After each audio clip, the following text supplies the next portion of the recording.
What's good with y'all? Got to get my camera set up. I did not realize that it was not set up, and I guarantee I'm about to fight with this dang thing right now, too.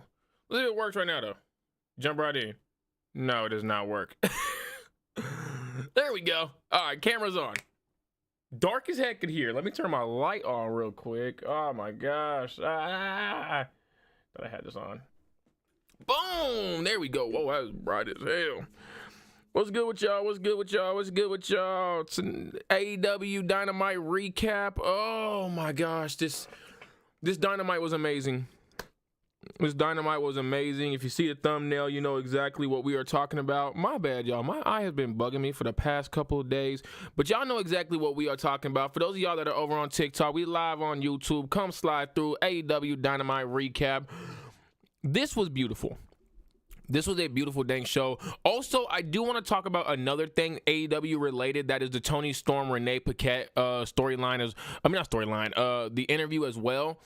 Because it was really like 3 big things happened tonight. The other stuff I don't really care about, like the Learning Tree, Powerhouse Hobbs stuff. I'm not really invested in it, to be honest. I wish it was like Learning Tree going to somebody on ROH, or maybe Powerhouse Hobbs was on ROH. But with that said, I do think... I'm going to talk about that. I'm going to talk about that. But yeah, we are live on YouTube. For those of you on TikTok, come slide over to the YouTube beacons in bio. Whoa. Let me put that right here. YouTube link in biography. All right. So I'm not going to go in order like how I usually do because I ain't write them things down. I'm gonna be real with you. I did not write them down. I actually kind of forgot to write them down. I want to talk about 3 big things, though. 4 big things. So we're gonna talk about the Megan Bayne stuff. We're gonna talk about the Jay White stuff, the Jay White Cope Death Rider stuff. Oh, I have to kick the night off. Okay, we're gonna talk about that trios match as well. We're gonna talk about the tag team match. We're talking about the Tony Storm, Renee Paquette interview. We're talking about the MJF, Adam Page stuff. I keep saying Adam Cole. I might say Adam Cole when we're going, so I hope I don't say Adam Cole when we're going. But to kick the night off, I think it was at least, or it was probably the first important match at least. It was the Undisputed Kingdom. Oh no, it was Max Caster and freaking. I don't care about Max Caster, man. I'm sorry, man. The Acclaim just ain't it for me. But the big thing that happened in the beginning was the Undisputed Kingdom versus the Death Riders. I'm gonna be honest with you, I didn't like the way it went. I like the Death Riders. I think the Death Riders are interesting. I just don't like the fact. I mean, we are cooking up the trios division by keeping them with the belts a little longer because now folks are going to really be trying to go after them. So I do like that. We're kind of going in line with what John Moxley said that everybody need to be trying around here and not just BSing. So I do like that. I just hate that it comes at the cost of the trios division because it's starting to cook again. Shane Taylor promotion, you have Danny and his boys, you have Undisputed Kingdom. I really hope that Daniel Garcia loses that TNT belt to somebody so he can focus solely on the trios division instead of just also focusing on the TNT title as well, because it's gonna be pretty hard for him to do both of those, I think. And it's also going to be hard to build both divisions as well because you're going to have a double champion is never really good on the same show, in my opinion. But yeah, no, a part of me wanted the Undisputed Kingdom to win. A part of me did want the Undisputed Kingdom to win. I'm not too disappointed with the Death Riders winning because we are starting to cook with them again. The Death Riders are the storyline is starting to cook again. Things are looking pretty interesting. So it's not like how it was when it started seeming like it was falling off a bit, especially because the other members of the group weren't ever defending their titles. I don't know what really took us so long. I guess there was also there was the Adam Cole stuff and everything as well. You really did have to get back Daddy Magic and other bruh for what's his name? Forgot bruh's name.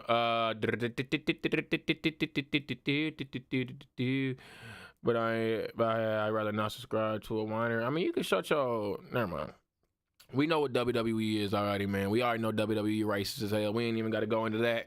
But yeah, no, I mean, literally, the first black champion was Kofi Kingston. I'm not counting The Rock because The Rock don't even count himself as black. So sorry about that.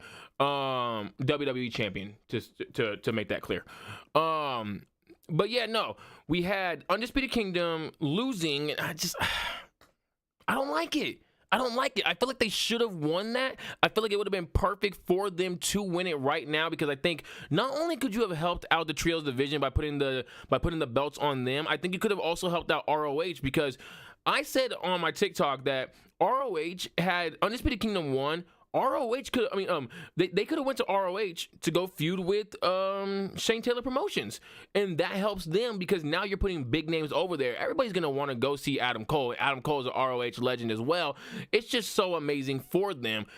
But I think it's gonna take a bit more time now. But it's, if it's a slow burn to build up ROH again, I'm not mad at it at all. I don't fully like the slow burn though, because sometimes slow burns just aren't best for business in my opinion. But some of them are really best for business, which we're gonna talk about in a minute. But a lot of times it's just, I don't know. But then again, ROH has been kind of on the, it's been on the ground for a minute now, so I guess waiting a little while longer isn't too bad either. So there's always that. I don't know.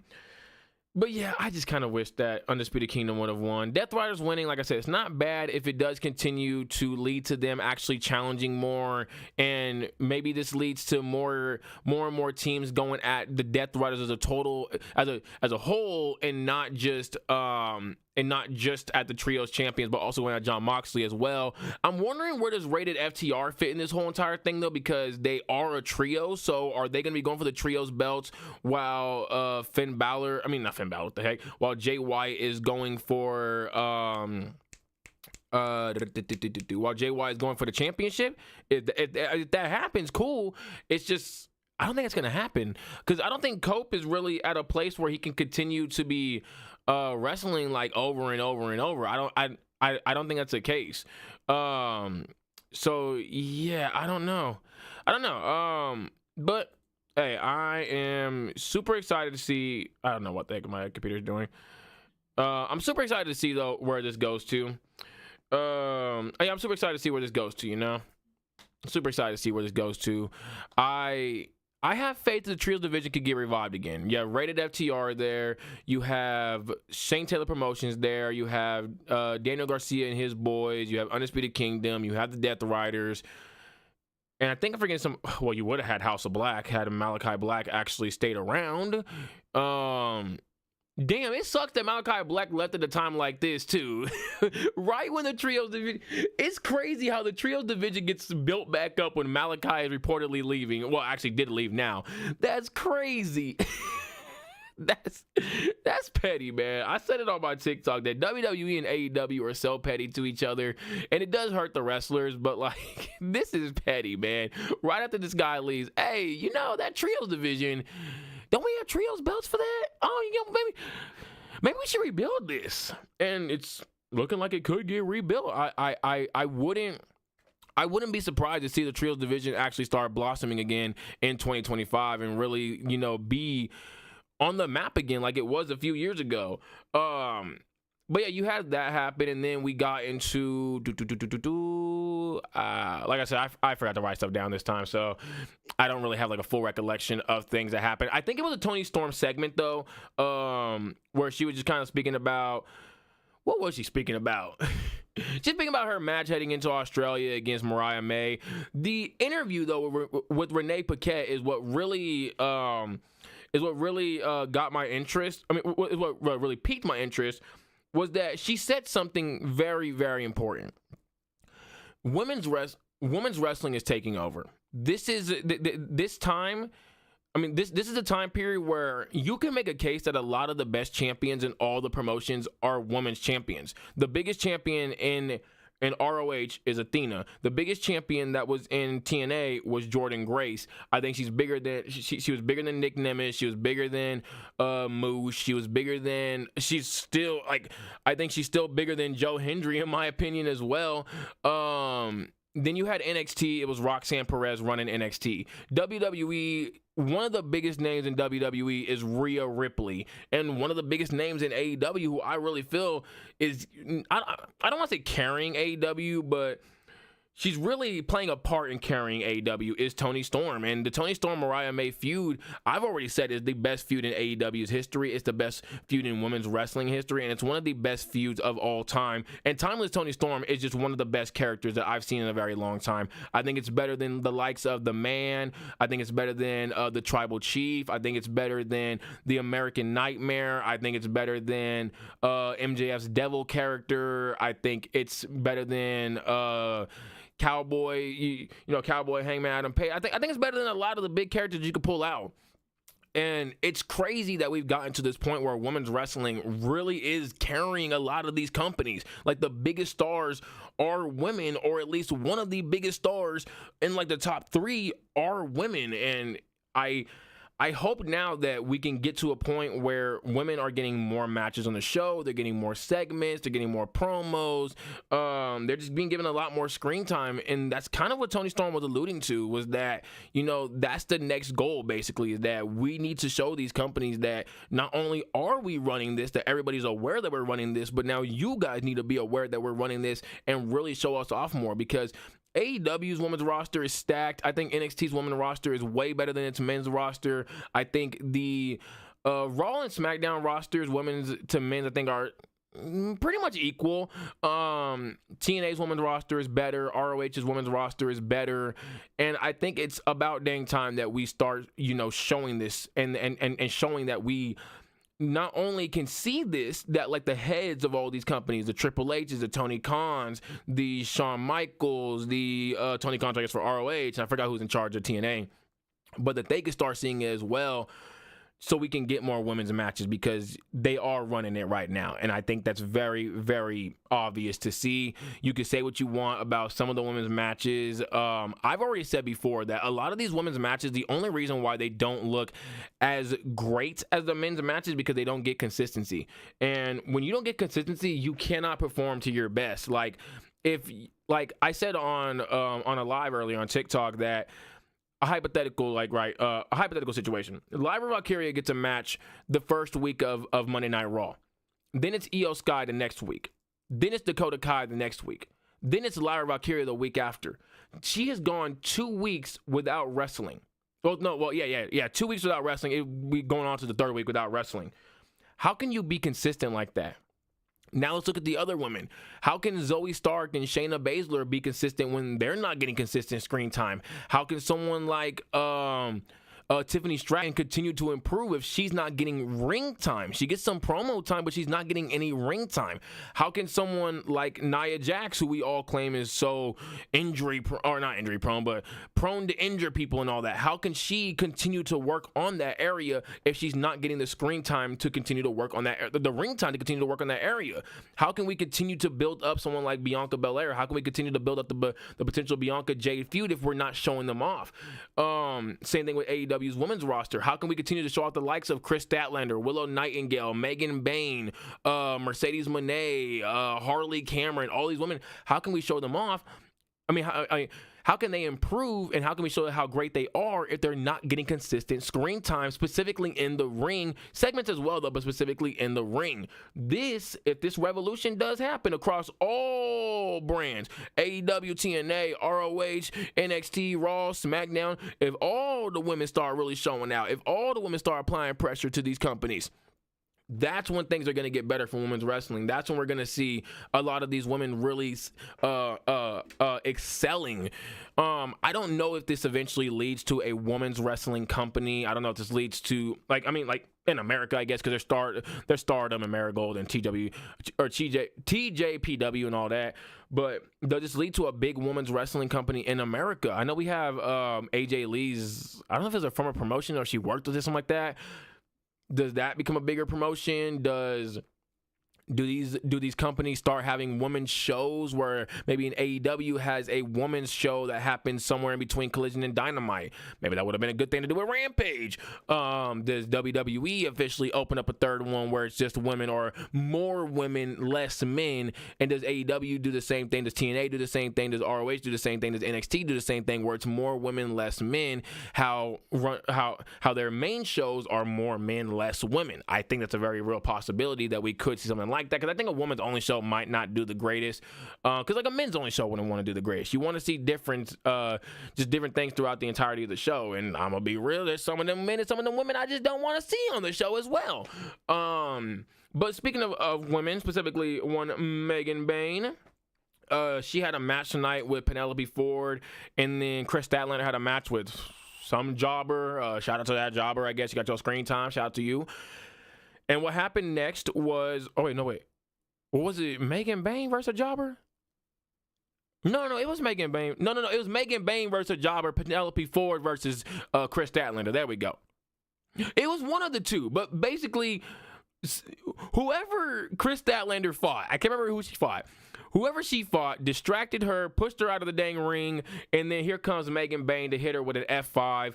And it's phenomenal to see that Megan Bayne is getting a push, that we're not wasting away Megan Bayne. She's someone that I said needs to win a championship this year, whether it's the TBS championship or the AEW Women's Championship. It needs to be one of the two. I think you need to put that belt on her by the end of the year because she is a superstar. She has star written all over her. You put her as the face of your division. Your division looks amazing because she is someone that draws attention. She is a powerhouse. And now we're putting her against Chris Statlander, who already had an amazing match. 2 match of the year candidates with Mercedes Moné in 2024. We know what Chris Statlander could do. We know that she is one of the best women's wrestlers on this dang planet. You're helping Megan Bayne so much with this by putting her up against someone like Chris. And when we have Chris right now, this is a good time to really push Megan Bayne because I think Chris Statlander could also potentially get into one of these TBS title or AEW women's title pictures. It does suck that we kind of are pushing her to the back in a sense. I do hate that because I think she's a very talented woman. I think she's somebody that could be a women's champion. She's somebody that could, be another TBS champion. So it does suck to see that she's probably not going to get that shot this year to be one of those 2 top champions again. But if at least we're keeping her, we're keeping her name around and all that stuff. We're using her for big feuds against a Megan Bayne, maybe against Megan Bayne even later if Megan Bayne wins one of those 2 titles, maybe we get Chris Statlander versus Megan Bayne again. It's really great to see. I hope that we use Megan Bayne properly. I hope that she's someone that wins around, I would say maybe like late 2025, because I think I truly believe we're getting Mercedes Moné versus Toni Storm for all the gold at All In. I think that happens, or at least for like the AEW Women's Championship and like the TBS Women's Championship. I think those 2 belts are going to be put on the line, and I think Mercedes Moné is going to win that match. Crazy enough to say, I had to think about it for a second. I think she wins that match. I don't see, like, if it happens, I don't see Toni Storm being 2 belts Toni. I more so see Mercedes Moné having all 5 belts. Oh my God. Is she strong enough to carry 5 belts, man? Because them belts weigh a lot. I ain't gonna lie to you, man. Them things be like 25, 30 pounds. It don't sound like a lot until you got 5 of them draped all over you. So, yeah, I hope she can carry all 5 of them. And I think she would actually do really good as the belt collector, Does she need Does she need it? No, she's already a belt collector, but would it just be great for business? Yeah. But could you also just have Megan Bayne versus Mercedes Moné at All In and Mercedes loses? 1,000% yes, you could do that. I think you could have Megan Bayne win at All In and she carried that title for a good amount of time. I think she's somebody that you put that title on, she could hold it for whenever she says she don't want to hold it anymore and she wants to go to the next title. She's so dang good, man. The F5, it has some work. I will say that. I mean, it needs some work. It also depends on the seller. That's the biggest thing about the F5. It's like the Crossroads. Like, there's certain moves that they thrive more and look much better when the person sells it properly. Chris Statlander, she's the same size as Megan Bayne. She didn't really sell it that well. She might have been a little tired. Who was the other lady that took it on Collision? I forgot her name. I think it might have been a jobber too, actually. She took it pretty well. It depends on the person, And I think someone like Mercedes can sell like crazy. She's one of the best sellers in the business. And we get Megan Bayne versus Mercedes Moné. Let me tell you right now, she gonna sell the heck out of that F5. It's gonna be nuts. Also, there's no way Mercedes wins that match because how is she gonna pick her up for that dang what is it, the money driver or whatever the heck she calls that move. There's no way she's picking up Megan Bayne. Although that would be crazy if she did. Yeah, no, I see big things for her this year, though. I see very big things from Megan Bayne this year. Like I said, I think she's someone that could even win the AEW Women's Championship if you really wanted to go that route with it. Unless you want Mercedes to lose the TBS title to eventually go for the Women's Championship, then you could run it back later on with Mercedes and Megan Bayne. I think this time you probably want to have Mercedes win instead of having Megan Bayne win, because you gotta give it back to Mercedes, man. She put over Megan Bayne at All In. Give her get back. But yeah, now speaking of getting back, or trying to get back, Jon Moxley.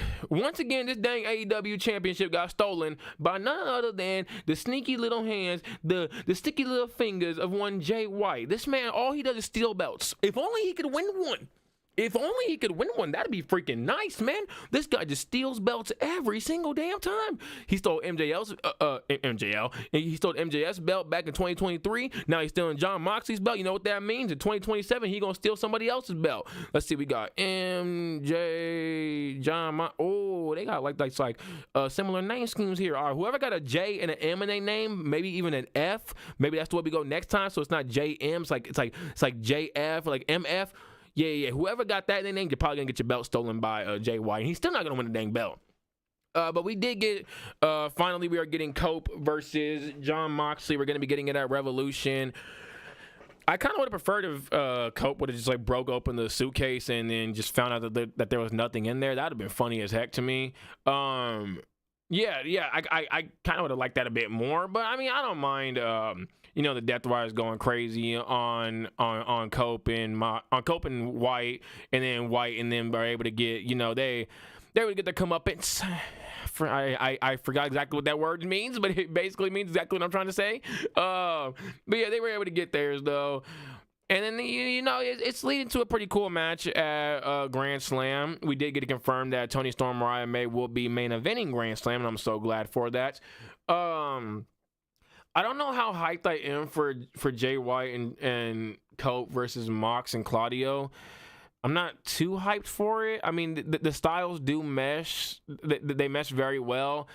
I would have preferred Pac to be there, something like that, but they mesh pretty well. I also would have preferred for this to be like a fatal four-way, an 8-man match. I don't know why they didn't just do that, because we know, it's going to be an 8-man match anyways, because we know FTR is going to get involved. I mean, no. We know first that Pac and Yuta are going to get involved, and we know FTR is going to get involved.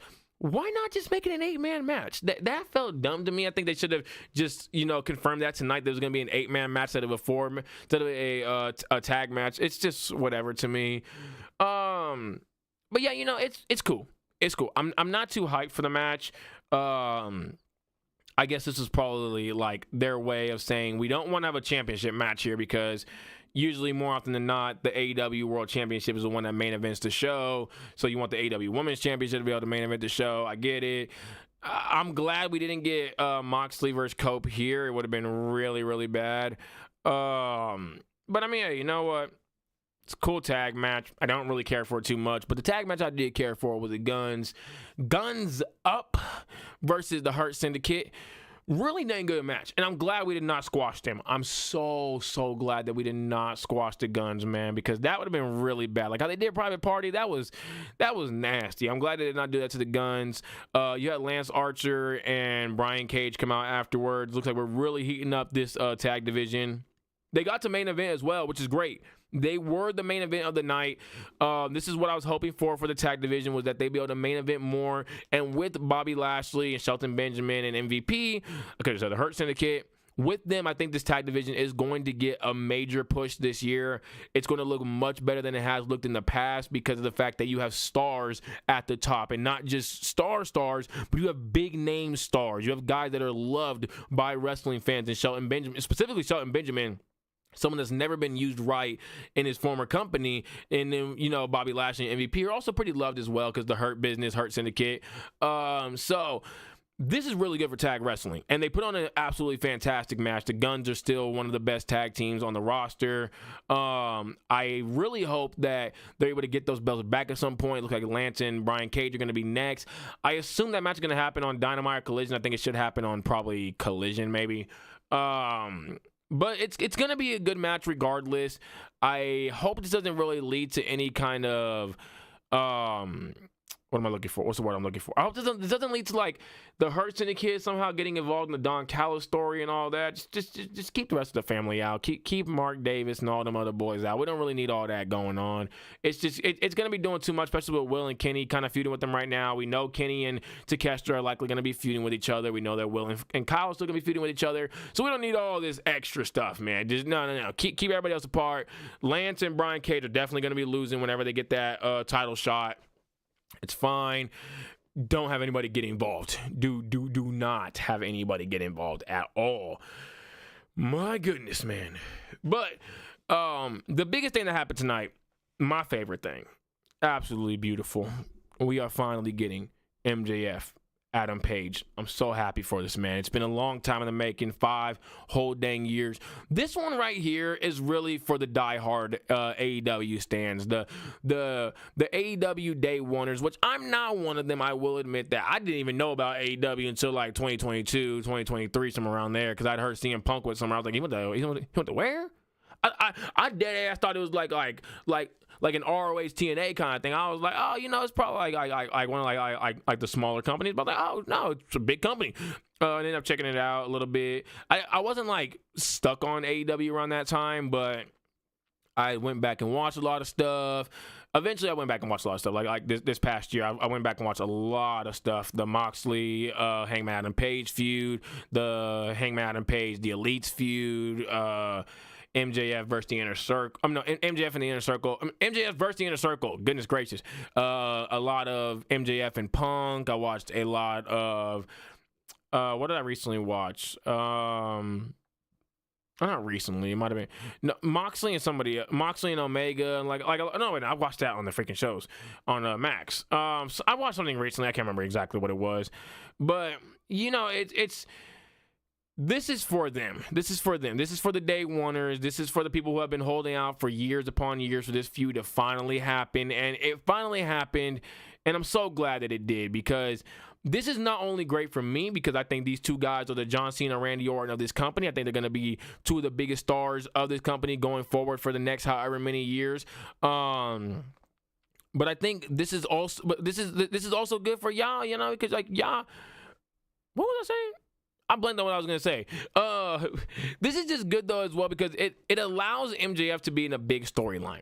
And that's what you want for MJF. You want to keep MJF as happy as possible in AEW. You don't want to give him any reasons to actually leave. And if he's not going to be in title pictures, this is the next best thing. Put him in a big storyline with somebody that his career has basically been paralleled with in AEW ever since. I made a whole TikTok on it. They were at Double or Nothing. They were the final 2 guys in the Casino Gauntlet 2020. You got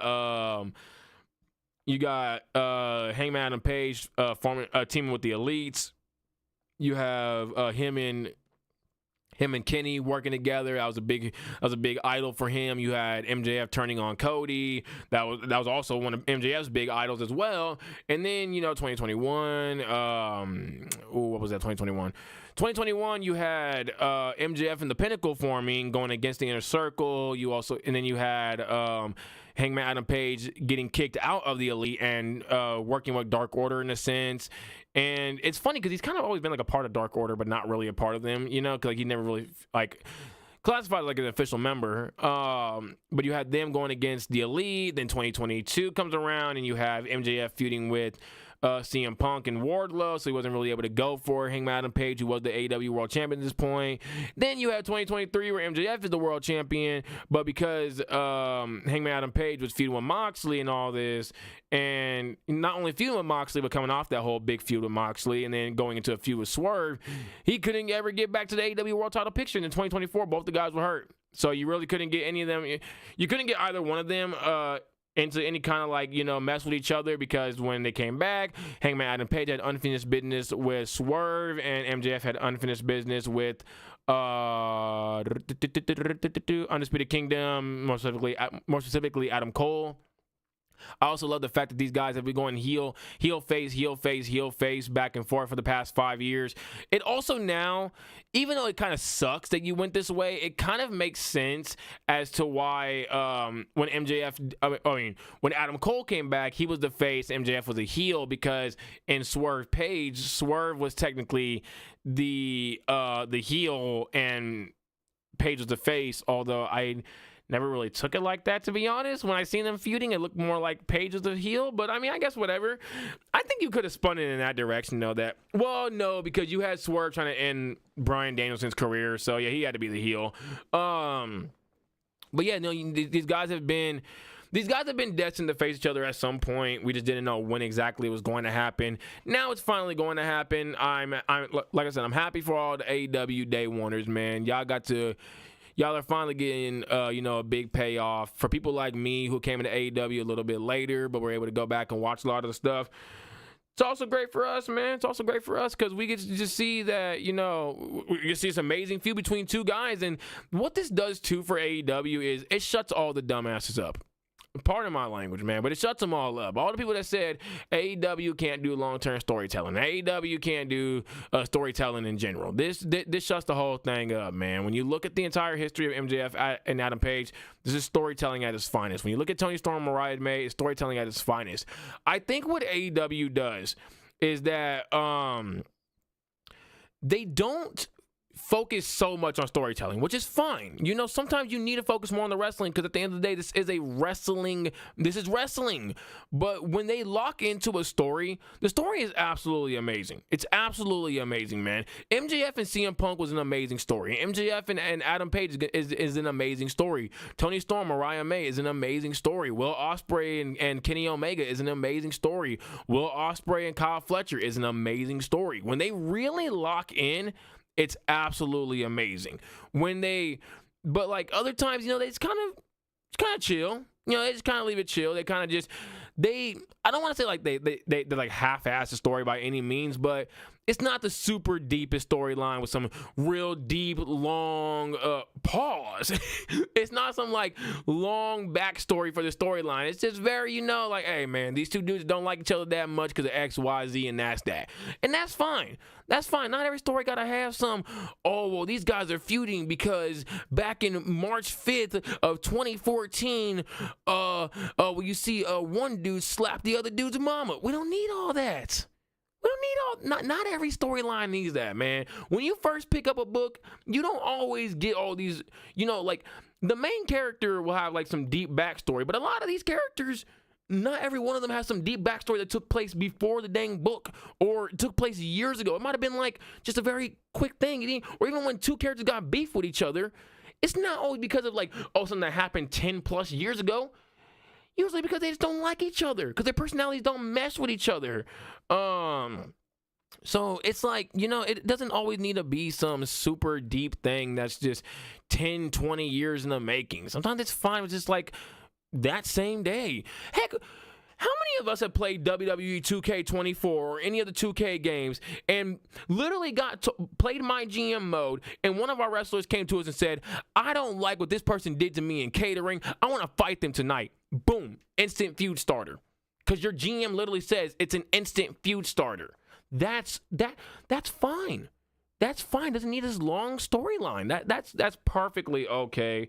And I'm glad that, I like that AEW gives a good mix of both. They give the New Japan while also giving the WWE. And I think that's when you're at your best, is when you can do both of them.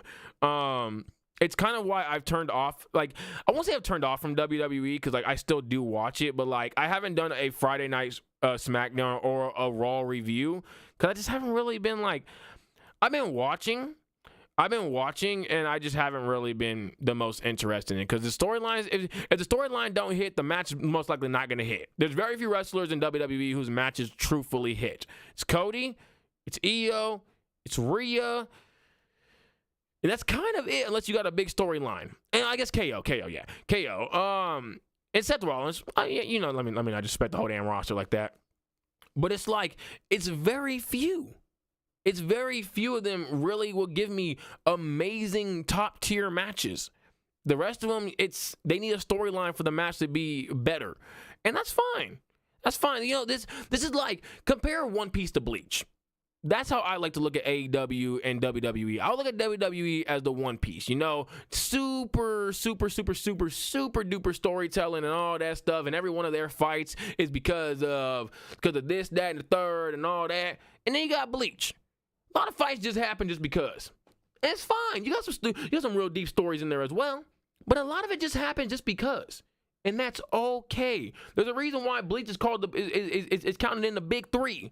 There's a reason why Bleach was one of the top 3 sellers for multiple years. There's a reason why Bleach got its whole entire the freak is the name of the dang arc that's going on right now. The 1,000-Year Blood War arc. There's a reason why Studio Period put hundreds of thousands of dollars behind that dang arc. And that's why it looks so damn beautiful. It's because it's an amazing series, regardless of if it does what One Piece does, or if it has what Naruto has, if it has the cast of characters that Naruto has, or it has the deep stories that build up to these super emotional fights that One Piece has. It has amazing fights. It has some amazing characters in there. It's fine. And that's what AEW and WWE are. AEW is all about is fight first, story second. And that's fine. WWE is story first, promo second, character third, and then wrestling. But that's fine. That's fine because WWE has its style. Every wrestler has their movesets. It's very safe moveset. You want to keep everybody good and healthy and all that stuff, even though half the roster be injured, so that's really weird. But that's fine though. That WWE chooses to go that way. Nobody's mad about that. I'm not mad about that because I know when I go to WWE, I'm not going to WWE for the wrestling. I'm going for the storytelling. Now, when the storytelling don't hit, that's when I have a problem. In AEW, when the matches don't hit, that's when I got a problem. Because there's been some matches this week. And there's been some matches not this week. There was like a match or two. You know, the Chris Statlander and versus whoever and the Megan Bayne versus whoever match didn't really hit. They're fine. They're fine, but it was leading up to Chris Statlander versus Megan Bayne. I don't really care about it, you know? And why did Megan Bayne go after Chris Statlander? Because Chris Statlander is a big brick house like Megan Bayne, and Megan Bayne wants to show that she's the biggest one on the yard. It's like if you go to prison, you know? You got to show everybody you the top dog. You gotta show everybody you're the top dog, and that's what Megan Bayne is doing. There doesn't need to be a big storyline behind it. She is a big force coming to a roster that, you know, she feels she could dominate, but there's this other big force there in Chris Statlander, and she gotta say, you know what, let me take you down first, so then I can go for Mercedes. I can go for Tony. I can go for Mariah, whoever's holding the belt after All In. After Grand Slam. Or heck, if Harley wins it, go for Harley. Like, that's what Megan Bayne is doing. And that's a story right there. Is it a super deep, introspective story that has like all these layers and all that? And Megan Bayne and Chris Statlander grew up on the same street together, and they would always get in the fights, and Chris Statlander would always push over Megan Bayne. No, it does not. Everything needs that. Not everything needs that, and it's perfectly fine. But yeah, no, this is a really good Dynamite though. Overall, really good Dynamite. I'm glad that the MJF, Dustin Rhodes, Jeff Jarrett thing actually led to something, because now everybody that was mad at MJF versus Jeff Jarrett, it makes sense now. It was going from MJF to Jeff Jarrett, from MJF to Dustin Rhodes, because Dustin Rhodes wasn't going to take that disrespect to people in his generation. He goes and puts him to sleep, tries to attack him again. Who comes out? Adam Page, the guy he's been having a parallel career with for the past 5 years. Long-term storytelling. We had Death Riders and Jay White and Cope. You know, it ain't the greatest thing in the world, but it's something. It's something that keeps this Death Rider. It's something that helps the Death Rider storyline out. What's good, you Journey? It helps the Death Rider storyline out. It helps it to keep it fresh. You got some big stars in there. You got a Jay White in there. You got a Cope in there. It really helps it really helps it out. And you also keep things. You also got things newer. Nobody had gotten to the briefcase that Marina Shafir was holding. Jay White and Cope did, because who is Cope? Cope is Adam Copeland. Who is Adam Copeland? Edge. Who is Edge? The ultimate opportunist. This is his whole thing. Even though he ain't Edge anymore, he's still the ultimate opportunist. He's seen Marina Shafir and John Moxley walking. Oh, let me go get that belt. Oh, let me go get that little briefcase real quickly. This is how I'm going to get my match against Moxley. So I'm going to get my match. Perfect. What was the other stuff that happened? The Megan Bayne, Chris Statlander stuff, like I said, absolutely amazing. It's amazing as heck. It's not the deepest, but it's amazing. Pause. So many pause-worthy things. Oh, my gosh. The only thing I didn't really care for was the Undisputed Kingdom with the Death Riders, but like I said, if it leads to the Trios division being rebuilt, I'm all here for it. I'm going to give it time. I'm never going to just say right from the beginning that, oh, it sucks because Undisputed Kingdom lost. I'm not going to say that. Give it time.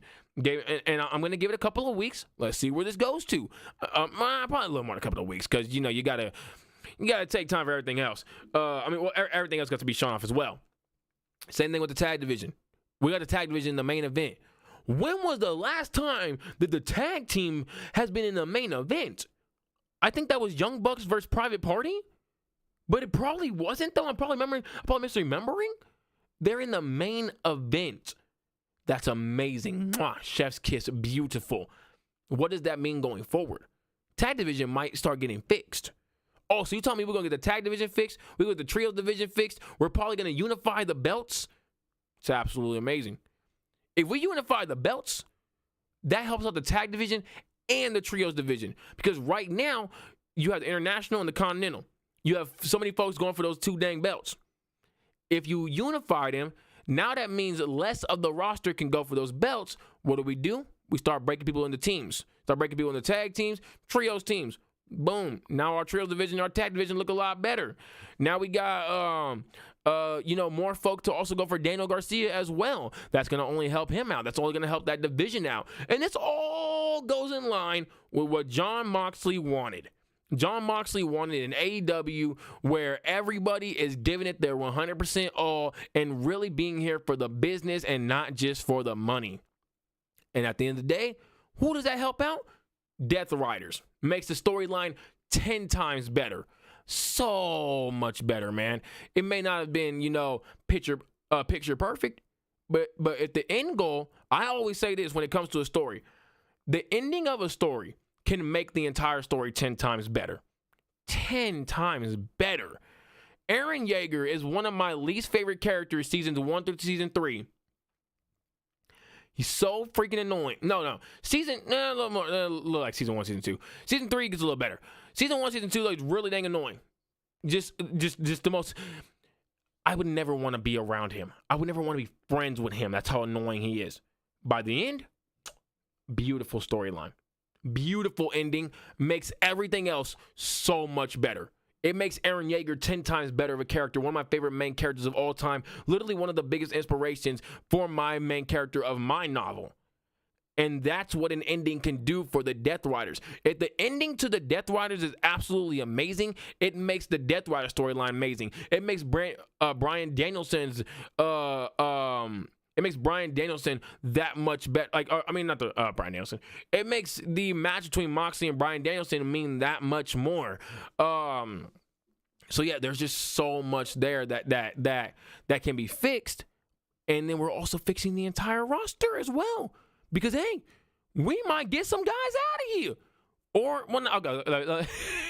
let me not do that. A few folk might need to lead though, man, because if they not in it for the business and they just in it for the money, you got to get to stepping. But what this might also do though is because now when you only have 2 mid-carders, yeah, you have your teams as well, but you only have 2 mid-carders, and your teams kind of also go to ROH, like your trios teams for sure, you're going to be able to send some of those guys to ROH. That's only going to help Ring of Honor even more because you're going to send potentially some pretty big names over there. Not like the biggest names in the world, but you're going to send some pretty big names. You might send a Max Caster over there. You might send an Anthony Bowens over there. Is it Brown? Anthony Brown, I think. You might send a... let's see. Who could you send over there? Who could you send over there? I'm trying to think for like the women's side of things. Probably nobody from the women's side of things. The men's side of things, you could probably send... Will or Yuta could go there for sure with the Death Rider storyline ending. Honestly, I think a guy like Claudio or Pac could go there too. And I also did say, I made a TikTok on it. I think you could have Jon Moxley revive Ring of Honor. I think you could have Jon Moxley rekindle his feud with the one or reignite his feud with Chris Jericho and have Jon Moxley dethrone Chris Jericho, because what he's doing to ROH is what Jon Moxley believed everybody was doing to AEW. He could go take that belt from Chris Jericho. That gets his old ass out of here, and now he's able to help somebody else out, like how Nick Nemeth was able to help out ROH. I mean TNA. I do 1000% believe that he is one of the bigger reasons why TNA was able to get not only that partnership with WWE, but also get some steam again. Because it was him, Mustafa Ali was over there, Jordan Grace too as well. So I think Jon Moxley could be a guy that actually revives ROH. It'd be crazy to see him go there, but this is a Jon Moxley kind of thing to do, because what did he say? That he's the guy that's always called upon, that whenever something needs to be done, it's always Jon Moxley. So for him to possibly go there, I think he could do that. I don't think he'd have a problem with it, because he's accomplished everything he needs to accomplish in AEW. Once he wins once this storyline is done, what else is there for Jon Moxley to do other than be the guy that AEW could call on and say, hey, we need this, we need somebody to be a quick champion, we need somebody to be a quick AEW world champion, a quick TNT champion, or unified international continental champion, or we need somebody to be in this dang tag team, and we need somebody to be in this dang trios team. Other than that, nothing else for him to do. There's really nothing. I say go to ROH, help revive it, and that makes Jon Moxley even bigger of a wrestler. That adds so much more to Jon Moxley's just resume, is that you were able to help build up AEW. You did amazing things in New Japan. You were able to help rebuild ROH. You were also part of one of the biggest factions of all time in the Shield. You just have so much there. And then after he's done with ROH, maybe he goes back to WWE. Maybe he says, you know what? Let me go talk to my guy Seth and Roman, man. Let me go talk to my guy, man. Let me put the vest on one last time on my dogs, man. Let me go fix Roman and Seth. This guy gonna fix everything, man.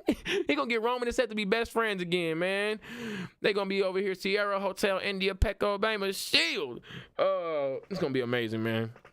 But I think that could actually happen, though. I truthfully believe that this is probably it for Moxley in AEW. I think this is his last run, and that's why they're going so big with this last run, giving him a faction and all that stuff, and letting him do these big old storylines, which is really everybody, man. I think that's probably why they even let him be the guy to end Bryan Danielson's, officially end Bryan Danielson's career.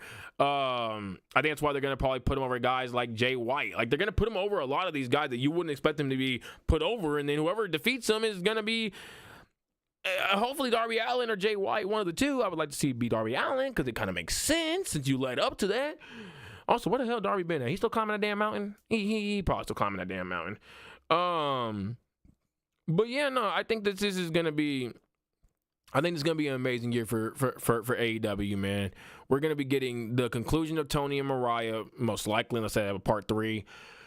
We're going to be getting the startup of MJF and Adam Page. We're going to be getting the Death Rider storyline coming to an end this year. The trios and tag division look like they're going to be rebuilt. The women's division is only going to continue to thrive. You're going to have stars like Megan Bayne eventually running one of these 2 belts, the AEW Women's Champion or TBS Champion. Likely going to put a belt on Jay White at some point this year, or put a belt back on Will. Swerve's doing big things with Ricochet. You got Ricochet actually looking like a dang star right now. It's just going to be an amazing year for AEW, man. And this is why I was so excited going into 2025. I knew, World's End did kind of worry me. I'm not going to lie to you, because it didn't end the greatest. And I was like, oh, no. And not even just World's End, but that whole C2. Around the whole time of the C2, I was a little worried, because I was like, we're starting to, not fumble some feuds, but we're starting to go away from some feuds because of the C2. I was like, is this going to hurt? It didn't. Will and Kyle, it got 10 times better, because now we have Will and Kenny Omega teaming together. Who would have thought that would have ever happened against the Don Callis family of Konosuke Takeshita and Kyle Fletcher? We're making the story even bigger now, because now we got Mark Davis getting involved in it. And obviously he's really cool with Will Ospreay. He was a part of United Kingdom. I forgot their dang name. The Aussie Open as well, though, with Kyle Fletcher. There's so much there, man. There's so much there. And I'm really hyped for this year. I think it's gonna be another big year for 20. I think it's gonna be another big year for AEW. I'm not listening to any of the trolls that said, you know, AEW, it just hasn't been good since 2023. You mentioned CM Punk. Like, come on, just be real. Just be real and say you're a WWE fan that only watches it for CM Punk. Like that, and that's fine. That's fine. If you only watch it for CM Punk, you know what? Hey. Congratulations, man. I only got back into WWE because of Cody Rhodes. So, hey, you know, I'm happy for you, man. But, yeah, no, this is going to be a big year. 2024 was an absolutely fantastic year. I think 2025 is going to be just as damn good, if not better, in my opinion. And this is really going to be the year where, you know, everybody can shut the hell up about the storylines and all that stuff, and you have to pull something else out your ass. You have to pull something else, man, because them storylines ain't going to work, bro, because there's so many amazing storylines going on right now. Or you're going to keep using that same excuse, and everybody going to know what you capping. Like, I had somebody earlier telling me there ain't any woman on AEW's women's division that is better than Cora Jade, Sol Ruka, Kalani Jordan, and Lola Vice. Oh, no, Lash Legend. This is why I say don't even pay attention to the trolls, man. If you think that there's not women better than those four, like those are the four you picked. You didn't even pick Roxanne, Julia, or Stephanie. You picked those four. If you would pick the other three, you know, I mean, then we can actually have some like real debates. But you pick these bums. I'm sorry to call them bums, man. I ain't mean to call them bums. Like that's kind of like just like a little force of habit. But you pick these four. I like Cora and all, but Cora barely started getting popped 3 weeks ago. Once she went to TNA, Lash Legend is still very raw. Kalani Jordan is still very raw. She's showing a lot, though. I will say she is showing a lot. Being able to play the face, play the heel. I'm proud of Kalani, man. Hey, shout out to her. And then who else did I say? And Sol Ruka. Shout out to her too. Amazing ring worker. Mic and character work, and yeah, Mic and character work need a whole lot of help. But yeah, no, this is the year that we're really going to, like, after 2025, as long as this year does go the way I think it's going to go, we're going to just be exposing all the trolls for being, you know, trolls. Like it's really going to be a thing. And anybody that said they hopped off of AEW after 2024, please stop the cap. Please stop the cap. You got on to AEW because of 2024. This 2024 was monumental for AEW. 2025 is going to be just as big, but I'm gonna go ahead and hop off with that though, man. I am super excited for Grand Slam. I'm gonna go live at the Grand Slam. Yeah, I'm gonna go live at the Grand Slam as long as it's not like too late. Because if it's too late, then I might go live like the next day. But if it is too late, I'll go live the next day. If it's not too late, I will be live right afterwards talking about Grand Slam. Like I said, I'm probably not gonna be doing any Raw or SmackDown reviews, anything like that for a while because I just don't really. Yeah, but I do have a long-form video coming on the whole breakdown of MJF and Adam Page and everything leading up to this big feud. I got that coming soon. I also got a biggest what-ifs video in wrestling coming soon. I put a whole community post out. Make sure you go drop your comments over there and let me know what y'all biggest what-ifs are if you want to be featured in the next video. But for now, y'all, that's it. I'm out. Peace. Have a great day, everybody. Bye.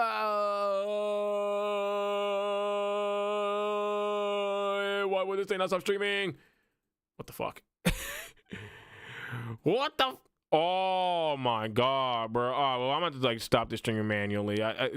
This should work, man. It's not working though. I don't know why. I'm gonna try to just see if I can just do a little something real quick. Let me see if I can watch my stream on my side. That's not what I want to do. Okay, now if I just close this, bro. If I just close this, it should work. Bye, y'all. The fuck?